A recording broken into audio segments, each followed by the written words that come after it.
أتتخذنا هزؤا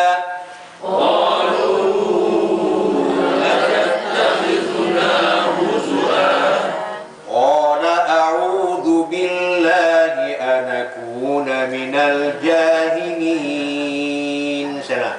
قال أعوذ بالله أن أكون من الجاهلين. Kata mana aku tak lupa? Anakku. Anakku.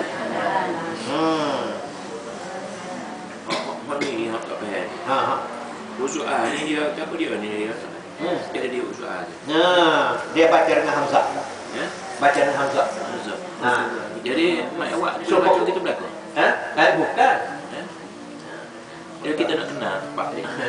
Asal dia baca asal dia. Asal kalimah Arab tu olok-olok ni huzu'ah. Istihza'an. Kadang hamzah kata istihza'an. Mustahzi'u. Allahu yastahzi'u bihim. Ada hamzah. Itulah ni. Dia ada hamzah. Adapun kita baca huzu'ah tu, maka kita sudah ibdalkan, tukarkan hamzah tu kepada waw.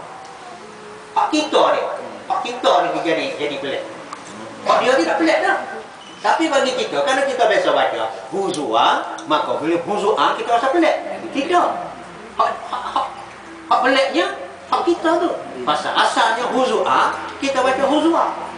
Sebab kita ditukar hamzah tu ibdal kepada waw. Supaya juga kufuan. Apa? Kufu'ah kafa'ah. Daripada kafa'ah. Tidak kafa'ah. Maka kita baca kufuan hamzah. Hamzah rodataan tu ditukar kepada waw. Baca kufuan ahad. Dia baca kufuan. Tapi kita tak pelik muka kecil lagi baca begitu.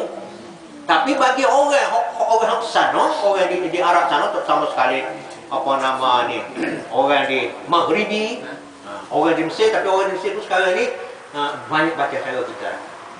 Dalam dunia ni sudah banyak baca cara kita. Itu dia. Maka bagi orang sana, bila kita baca kufuan, pelik dia kata. Baca kufuan. Kufuan.